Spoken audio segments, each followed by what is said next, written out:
Yo, welcome back to another episode of On Spot Sports. I'm Jack, and today's episode we're joined by former professional hockey player, semi-professional hockey player, and college hockey player, Brennan Wallace. Brennan played his ACHA hockey college days with SUNY Oswego before joining the MIHL Waterford Sharks in the semi-pro league, and then he's also been in the couple training camps with professional teams in the Federal Prospects Hockey League with the Port Huron Prowlers, the Danville Dashers, and he's been coaching now, or he will be coaching soon. So I'm really excited to get you on, Brennan. So welcome to the show, Brennan Wallace. Thanks for having me, Jack. Happy to be here. Yeah, of course. It's been an episode in the making, so glad we were able to finally get things going and just settle down after the season for a little bit. Yeah, had a lot going on there with the streak you guys had going on in Danville, getting those wins in. Oh yeah, it was a good time, that's for sure. It was a great group of guys, and probably one of the most fun hockey experiences I've had. So it was fun. Always a fun time in Danville.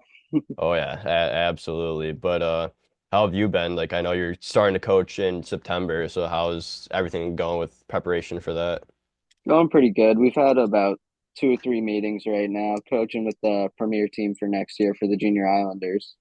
Gonna be my technically it's my second time coaching with them. When I didn't get in any schools out of juniors, I did my coach was coaching the premier team at the time, so I decided to give him a hand, but I was only like a volunteer situation. So this will be my first real time coaching job, and I'm excited to get it started. Yeah, how excited are you to get going, and like what are you expecting, like your expectations going in for a first year coach? Uh Pretty big expectations. I mean, the team did pretty well this year, so I'm expecting to try to build off of that. They made the national championship this year in Massachusetts, the USPHL championship. They unfortunately didn't make it out of the championship, but hopefully we can do it next year. Yeah, it's something to look forward to and just progress towards just getting to that championship and winning it. Oh yeah, couldn't do it as a player, got to do it as a coach now. Yeah, exactly. It's all a championship's a championship, no matter where you're playing. Yeah, as long as you're on the roster. Yeah, exactly. But you grew up in West Islip, New York. So like, what was it like growing up in West Islip over there? It's actually pronounced West Islip, but West sorry Islip. to correct you there. But I'd rather but be yeah, corrected. not a huge hockey area. My kind of I being on Long Island, it's kind of gotten bigger throughout the years. My age group was kind of the start of it. I played for the Long Island Royals and the Long Island Rebels growing up, and the PAL Junior Islanders. Well, they became Junior Islanders when I was in juniors. They were not affiliated with the Islanders when I was younger, but definitely a big hockey area right now. We had a lot of rinks going, a lot of teams now. When I was growing up, it was not booming as much as it is now. Well, at least it's good getting up there and getting like noticed and like becoming more and more of a hockey place. So like that, especially with like the affiliation with the Islanders as well. Yeah, we had a lot of big names coming out now, being like Sonny Milano, Charlie McAvoy, Adam Fox, all guys I kind of played against growing up too. Yeah, that's awesome. Like, who were some of the guys that you looked up to when you were growing up, when Uh, like you first started? when I first started, my favorite player growing up was Michael Pekka for the Islanders, captain, long time. I was like 10 when he was the captain. Kind of gravitated towards the harder working players, to be honest, more than the goal scorers or the point producers. Hey, that's your role. You're a hard worker, so that when you're playing, so gotta go with something of your caliber. Yeah, got to stay with the grind. Yeah, exactly. But when did you start putting on the skates and playing the game? My parents started putting me on the ice around 3 years old. We started skating at our local rink, that Superior Ice Rink that me and my brother still play at now. We have a pretty big men's league program out of there that we still do. So when I was three, I started skating, and then around 4 or 5 rec leagues, and then I started playing travel around squirt for PAL when I There moved you over go. from the Royals. Yeah, so like what was it like growing up? through the Royals organization and going to PAL after that? It was pretty easy. I just went to I did the rec leagues in the Royals. My parents weren't really able to afford their the AAA programs back then. And once the AA program started over at PAL, that's when my parents were finally able to afford to put me in travel, and that's when we moved over. Try to save a little money. Not as much travel at the AA level also. Yeah, it's like what were some of like your favorite memories growing up playing youth hockey and because like that's where we all get our start. So like that's where Yeah, we first grow the love for the game. the mini hockey, hanging out with the guys, and the I'm nothing really hockey related, to be honest. I'm Yeah. all hanging out with the guys, all outside the rink, to be honest. Just being around the team. That's everyone's favorite part. Is just the road trips with the guys, the mini sticks when you're younger in the hotel lobby, just going hanging out with the teammates after practice. Like it's what makes the sport like a different breed and like a different like atmosphere than compared to other sports. Yeah, no one ever wants to leave the locker room. That's why everyone has to wait a long time for all the boys to get out after the games because we're just having fun in the locker room. Oh yeah.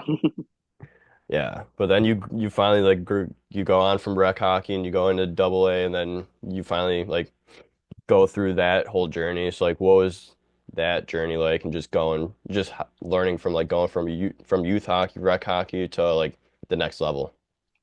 It was pretty difficult for a player of my stature, to be honest, because I am 5'2", was very small back then. So especially with like going to peewees and everything, and everyone having growth spurts, it really made me have to work a lot harder because I never got a growth spurt. Yeah, so like So what do you have to do to like really help yourself get into the st game?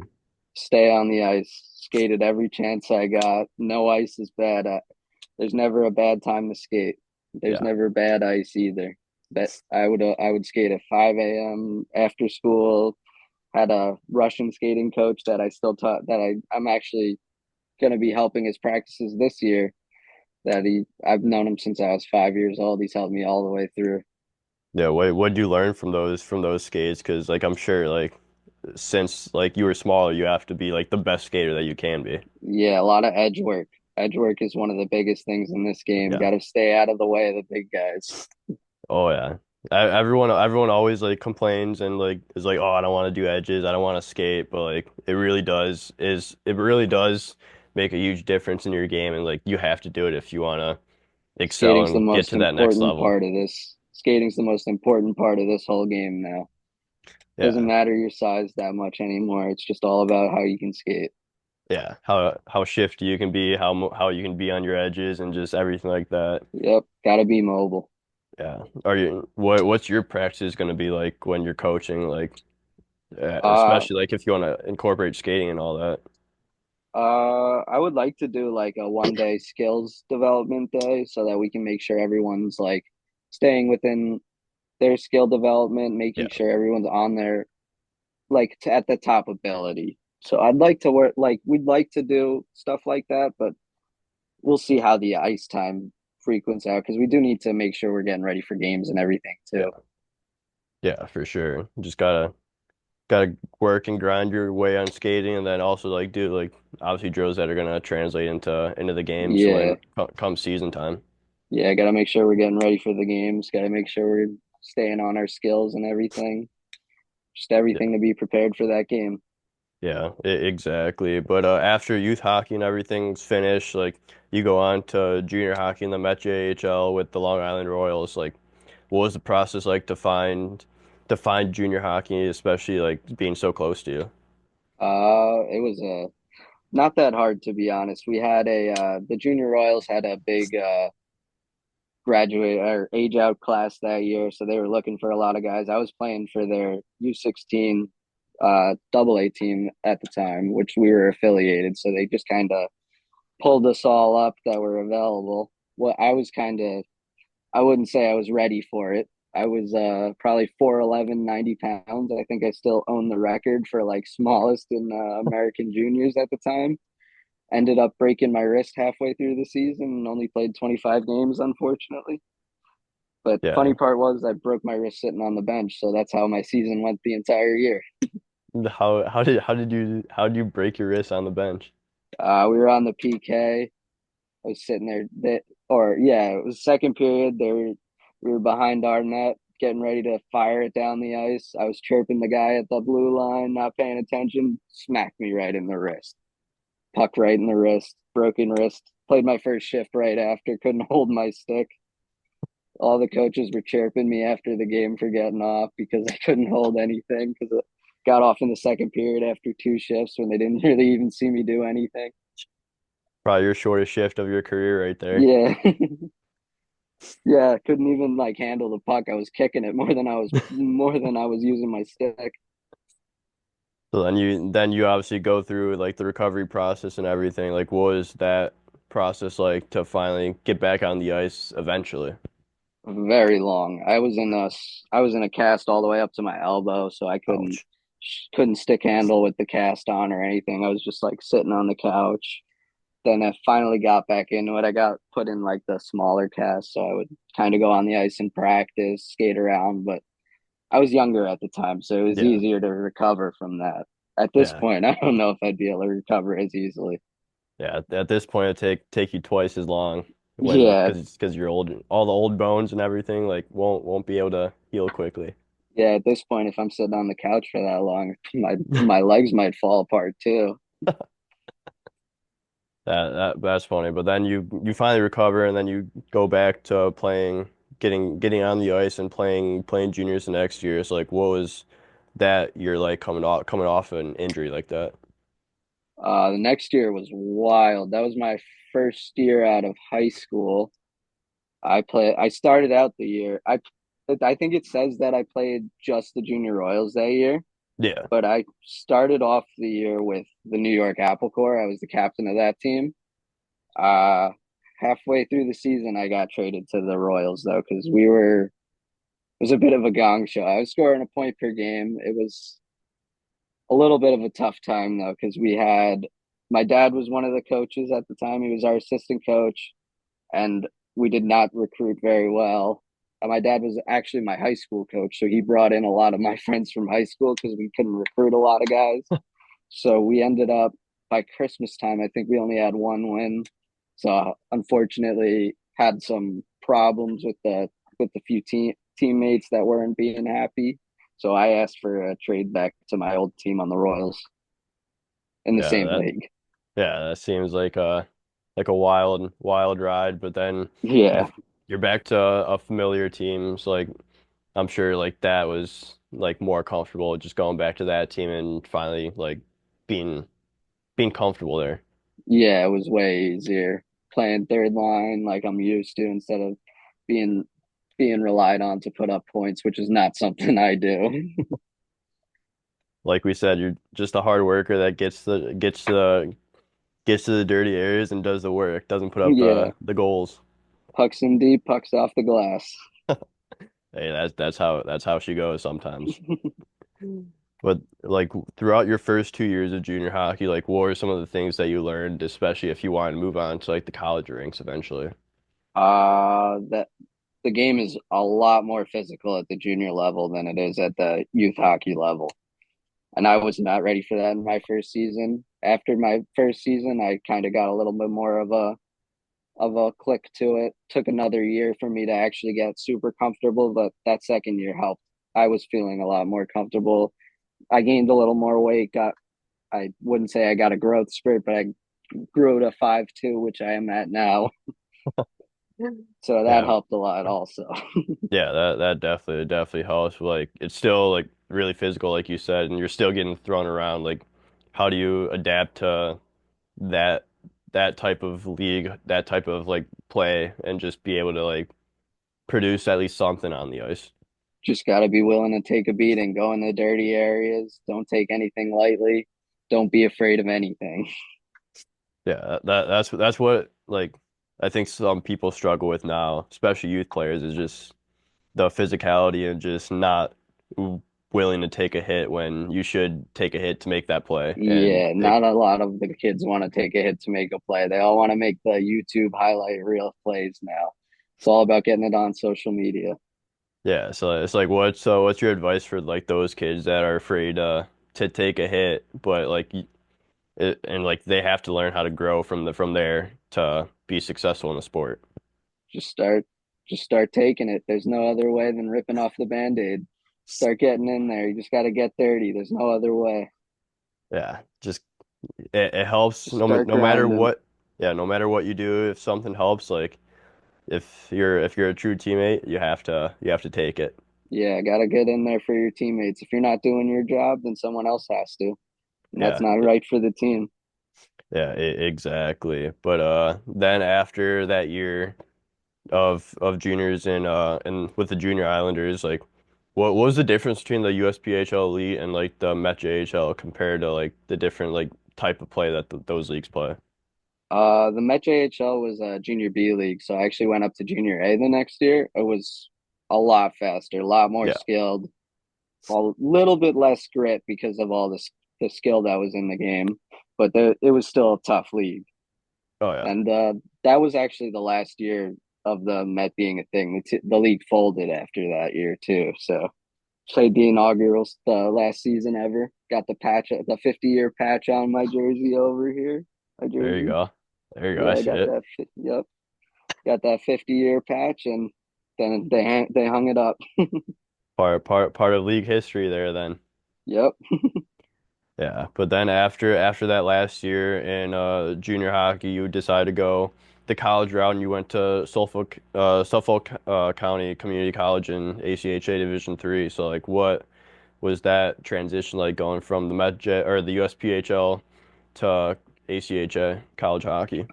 It was actually kind of a step back because I got recruited to a bunch of schools out of juniors. Got denied academically from just about, I think there were seven that I got recruited to, and I got academically denied from all seven. So I went to my community college, played a year with a bunch of my buddies on our club team. It was probably the most fun year of hockey I've ever had. We were just running. It was just a bunch of AAA guys playing Division Yeah. three club, running over every team. Lost in the championship, unfortunately, but one of the most fun years I've had with a lot of my friends. Yeah, that's good that it was a fun year because like no matter what happens, like those years are the best years to that you have and like you really enjoy playing with that team. Like it makes going to the rink every day, it makes the grind and everything a whole lot easier, and you're just able to do it day in and day out. Yeah, I was not very happy when I had to uproot my entire plan to go to Division three community college, but it was it was a very fun situation. Yeah, Turned out absolutely. to be Like, very good. yeah, it's like, did you learn anything playing ACHA college hockey like after juniors, or was it just pretty much like the same you've been, like just grind it out and just get to the dirty areas? Just grind it out, get to the dirty areas. Yeah, so then you had your first year at Suffolk County Community College, and then you decided to, and then you went the ACHA Division One route at SUNY Oswego. So like, what was the process like to get to SUNY Oswego and like the differences between ACHA D1 and ACHA D3? So I decided to go to SUNY Oswego because an old family friend of mine was actually the ACHA coach there. So I had him in there, and I also was in the process of walking onto the Division three NCAA team. I was skating with both teams, so that's the reason I decided to go to transfer after the first year at Suffolk. And there was a huge difference between Division One and Division three ACHA. It's a lot more physical, a lot more skill, lot more of everything. It's basically almost Division three, I would say. Yeah. So and like you were practicing with the NCAA Division Three team as well. So like obviously like I'm sure the D3 team might be a little quicker and everything like that. But like Oh yeah. what was like the differences that like you had to make in your game to be successful at either ACHA D1 level or if you wanted to go to the NCAA D3? The game was moving a lot faster than I was used to be honest. I needed to get my head on right. And a lot of hockey IQ is what it takes to play at that level. There's a lot of different things moving. You're watching. There's a lot more emphasis on like how on what's it called on staying in systems and all of that, which I was not used to from the junior or the ACHA Division 3 level, and all of that just was something I needed was something I a big part of getting used to.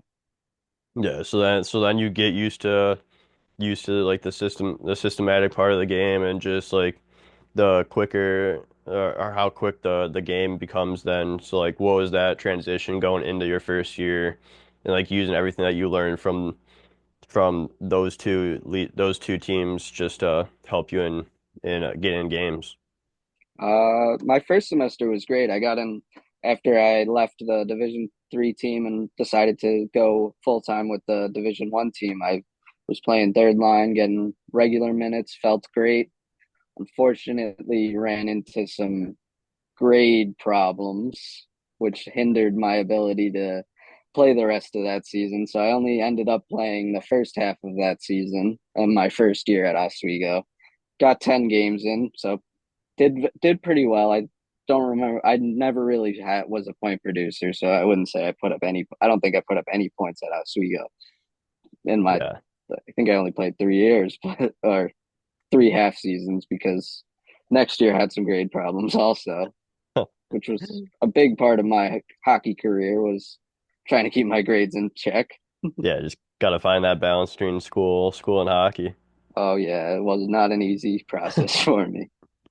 Yeah, like how were you able to do it? Like when you were able to balance everything, because like college, obviously you're getting thrown everything's getting thrown at you. So like how are you able to like use that balance to at least like have time for practices, games, and then also like your schoolwork too? Yeah, took a very long time. Took me 2 years to figure it out because had to sit out 2 semesters because of it, and I was not happy about it. But once I got my head on straight, started grinding at school, and then putting hockey and making a schedule to make sure I'm staying on my schoolwork, staying on hockey, and just keeping everything going good. Yeah, like what were some of your favorite things about playing college hockey at the ACHA level? Uh, it made for a lot more free time than you would have for playing at the NCAA level. At the NCAA level, we were skating, working out every day, and maybe even twice a day on the ice, twice a day at the gym. So we didn't have much time for free time. And being at the ACHA level, you have a lot more free time to have a lot more fun. Yeah, you gotta load the two a day skates, 2 a day workouts. Like Yeah, that's a grind, but it's also like you're with the guys, so like it all makes it worth it. yeah, it all makes it worth it. But having that off time with the only practicing 2 to 3 times a week for ACHA, getting more time to do your schoolwork, hang out with your friends, it was Yeah. a lot easier. Yeah. Oh yeah, for sure. And then you finally get into your last year of college hockey at SUNY Oswego. So like what was that last year like for you and like just to like look back at like all 4 years of your college hockey career? A little bit of a whirlwind. We unfortunately got a new coach that year. Wasn't the biggest fan of myself, so kind of got put on the back burner, but still had a ton of fun with the guys. It Yeah. was a great group of guys. Wouldn't change it for the world. Wish I would have played a little more, but we still made it to the championship. Still not really harping on anything. Yeah, but like you go through 4 years of college hockey and like uh 2 years or 3 years of juniors as well. So like what up to that point, like what were some of like the biggest takeaways from your career so far that you took away to maybe get you to the next level? Always work off the ice. That was something I did not do very well at the beginning of my career, and it kind of hurt my career at the beginning because I was not in the best shape, especially having my brother, who I think you know is in very good shape and does a Yeah. lot on the off the ice. So having that around helped me a lot to push me towards doing more off the ice so that I could be better on the ice. Yeah. So what was it like having your brother like have like obviously you guys both play hockey and Ian plays in the Fed right now. So like what was it like having like a brother growing up and like being able to like lean off of him to help your career?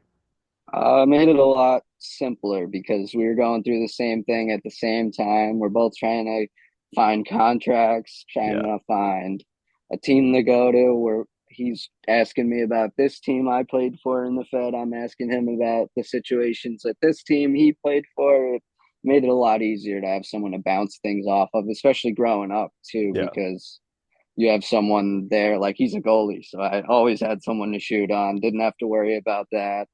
He played out for a little bit too, so we'd always be playing street hockey in the back, trying to get better at getting in the corners and hitting each other, stuff like that. You just regularly bruising each other up and just Oh yeah, grinding it out and just probably a couple fights here and there too. oh yeah. Mom's running out from the kitchen yelling at us, stopping fights all the time. That's awesome. That's what family hockey's about. It's just Yep. making each other tougher. Just getting you ready for the Fed. Exactly. But then after your college days, you began like the journey to go professionally. So you've been to like all these free agent camps, and then which also led to you to get into a couple main camps and a couple preseason games as well. So like, what was it like chasing that dream of playing professional hockey? It was fun. From the beginning of it, I didn't really actually know much about the Fed. I was just planning on like I wanted to play. I didn't really know how I'd do it. Yeah. So I just kind of picked up my old job, which was not a very fun job. I was working at Rikers Island. One day got a call from my old coach at that I played Apple Core for, Lou Santini, who was coaching the Delaware Thunder. Got gave me a contract to go play there, and that's what started it all. And then I just started grinding from there. Yeah. Went from What there was to Watertown, and yeah. then grind through the free agent camps after I couldn't find my way. Just trying to have other people help me. I picked up a good agent, and Nick Graham helped me out along the way this year with getting on Danville and other areas also. Yeah. It's like what was your first like impression going into Delaware and like obviously like I've heard that they had an unreal fan base, so like I'm sure that was really cool to be a part of and just like your first professional experience in Delaware. It was a whirlwind. I was kind of scared, to be honest, hearing everything about how that league went and everything. I was kind of shaking in my boots because coming in the first game, we got Alex Susi, who played with McKinnon in the QMJHL. I forget which team it was it the Mooseheads or something like that? I walk Halifax in, maybe? yeah, Halifax. I was like, he's there. We got other guys who are playing like high level pro, and I'm like, I just came out of Division 1 club. I don't know anything about this league at the moment. I know a few of my buddies have played in it, but not much. Yeah. Yeah, it was a great experience though. Yeah, Much wait, what? Yeah. was a little bit of a middle of nowhere town, but great experience. Wouldn't change it.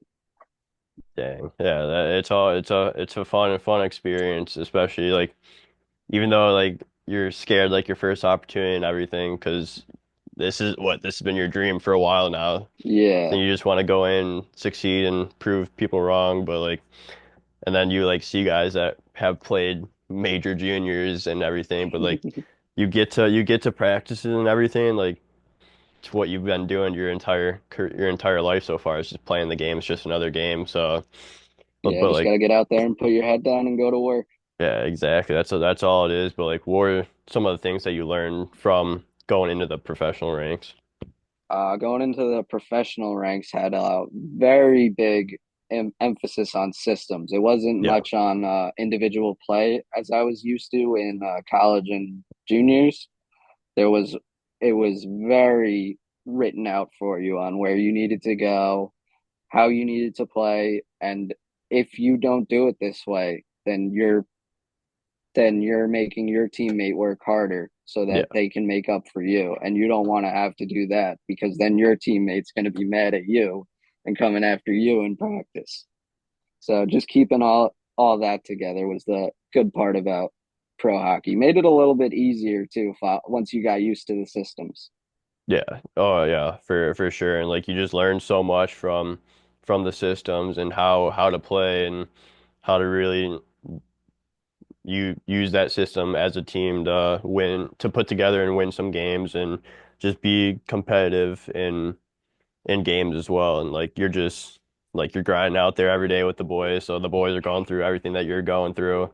So it just makes everything a lot easier and a lot like make makes the group a lot tighter as well. Yeah, of course. Yeah. But then you went to Watertown after you went to Delaware. So like what was your experience with Watertown? That was a wild, wild, wild first day. Then I got there. So I got a call from Justin Coachman, who is now the coach of Delaware. I mean, of Watertown now. Got a call from him that I got picked up on waivers from when I got released by Delaware. So he called me on Thursday. He wanted me up there on Monday. Get up there on Monday, knock on the coach's door. No one knows who I am. I get it there. I explain it to him. Get in the locker room. In comes Justin Coachman. Announces he had just been fired. As I'm unpacking my gear from my bag, he's walking in. He's pissed. I looks like we're gonna have a boycott in the locker room because the entire team is angry Yeah. that he's getting fired. Noah Penner, Charlie Pens Jr. Who is taking the reins now, and Curtis, I believe his name was the GM at the time, had no idea I was coming. They were in the dark. They just had some random kid knock on their door that morning. So it was a wild first few days, but great. I was there for I think a month and a half, 2 months, and it was great time. Didn't get in a game, but great time.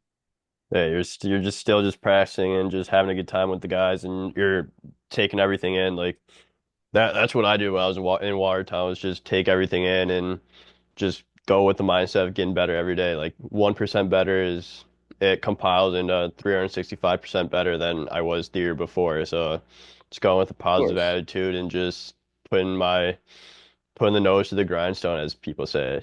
of course. Especially when no one in the locker room knows you're coming. Yeah, uh-huh. That's a tough wake up call for sure. Yeah, I thought I was getting out of there the second I unpacked my gear. But you stayed for an extra month and a half, so like at least you made an impact in some way there. Yeah, it's a great Yeah. time. Yeah, and then this past season you spent time with the Danville Dashers and the Port Huron Prowlers. So like, what was this year like for you and just getting into those training camps and then getting into a preseason game with Port Huron? It was wild. Danville it wasn't a very long time, but it was a very interesting time. There was a lot of fun, met a lot of great guys. Uh, Nothing bad to say about it. I had a great Yeah, time. Port Huron was probably one of the best times I've had in the Fed so far. I was there for 3 months. Only was on the roster for I'd say I think I was only on the roster for like a month and a half. But then they allowed me to stay, which I was very thankful for. They allowed me to stay and practice, and just kept grinding. I had a great time there. That was probably the best living I've had, to be honest, in the Fed. Best living situation. So it was nothing bad to say about Port Huron. Great town, great fans, unreal rink and yeah, facilities, everything. yeah. It's an older rink, but like once you're in it, like it's a cool rink to be in, be a part of, and just like their fan base is really passionate for Yeah, the we team had as well. unreal fans. We were doing so much promotional stuff. We had so many fans coming out for our season ticket holder meetings, and it was amazing. Yeah, that was kind of like the thing in Danville as well. It's like the fan base is unreal. Like, I don't think Oh there's anything yeah, that matches the Danville fan base, and it just like I, they're always there to support you. Like they're bringing you stuff throughout the year, throughout the season. and Yeah, even like they're always there to just talk and like hear the stories from them is just pretty incredible to hear. yeah, when I was in Danville, those fans were amazing. They were dropping us off stuff for the apartments. We barely had any furniture or anything at the apartments. The Booster Club helped us out get cups and everything. They were incredible.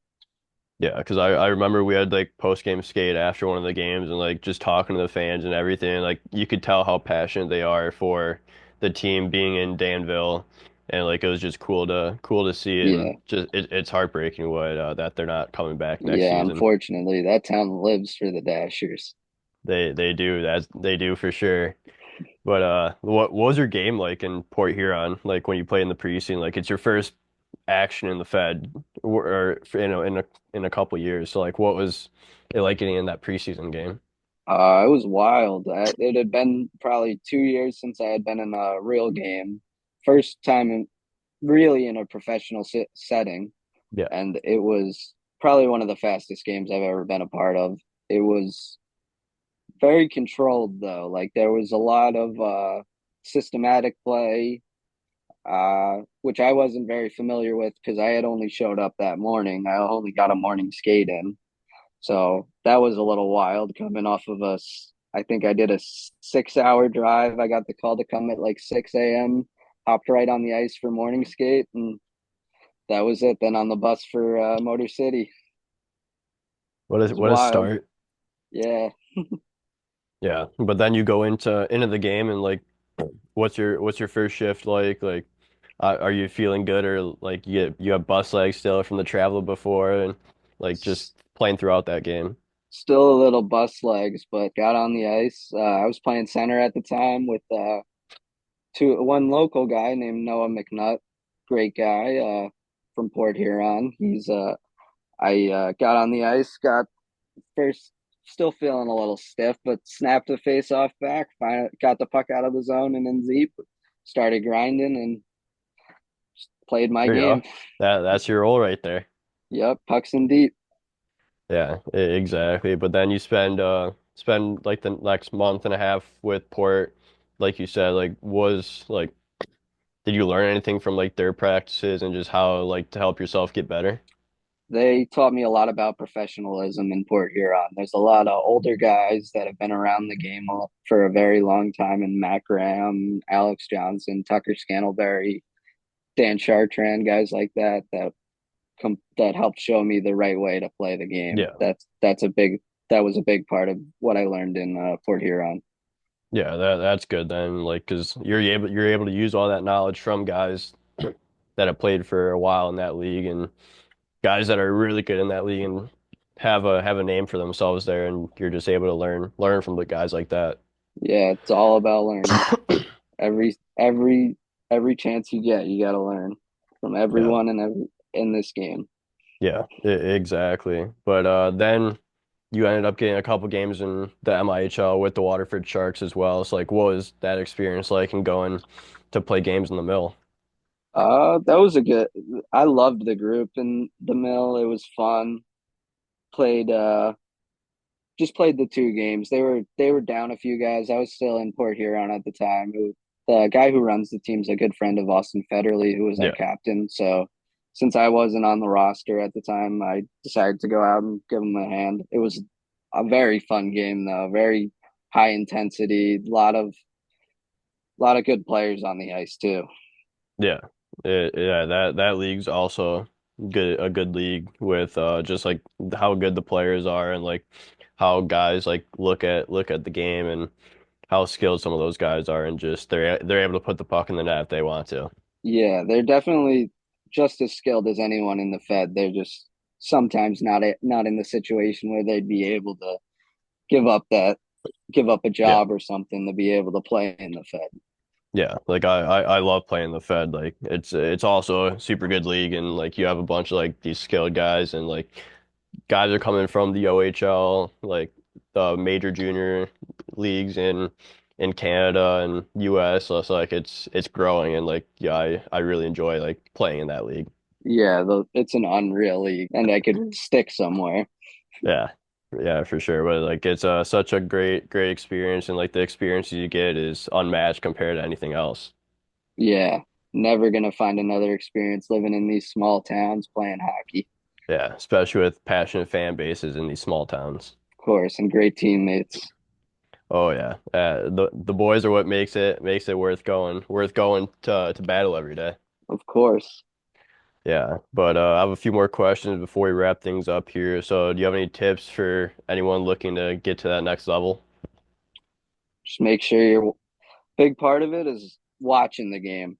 You'll Yeah, pick up a lot of different things watching hockey, especially any low level game, whether it be juniors, maybe even like a higher level midget game. A lot of NHL, there's playoffs on right now, so any watching hockey is the best way to get yeah, better at hockey. You got to watch what other players are doing, maybe guys without the puck, just to see where you should go with the puck and without. yeah. Just be a student of the game, and no matter if you don't have the puck or if you have the puck, there's always something that you can be doing, like moving your feet, getting into position, or anything around those realms. Like there's something that you can always be doing to get better with or without the puck. Of course. Yeah, but the next question is like, what's been your favorite barn that you've ever played in? Your favorite and then your least favorite. Um, my favorite would have to be the old Delaware barn. That was, it wasn't the biggest. It was probably like, I'd say any normal local rink you go to, there's no stands, there's nothing, but we packed that thing out. There'd be 1,000 fans every night, standing room only. There's only like 50 seats, I'd say, but we'd get like thousands of people. They'd be going wild. It was unreal. And Yeah. then worst one I've played in, I haven't played in too many barns to be honest, but I wasn't a huge fan of Motor Cities.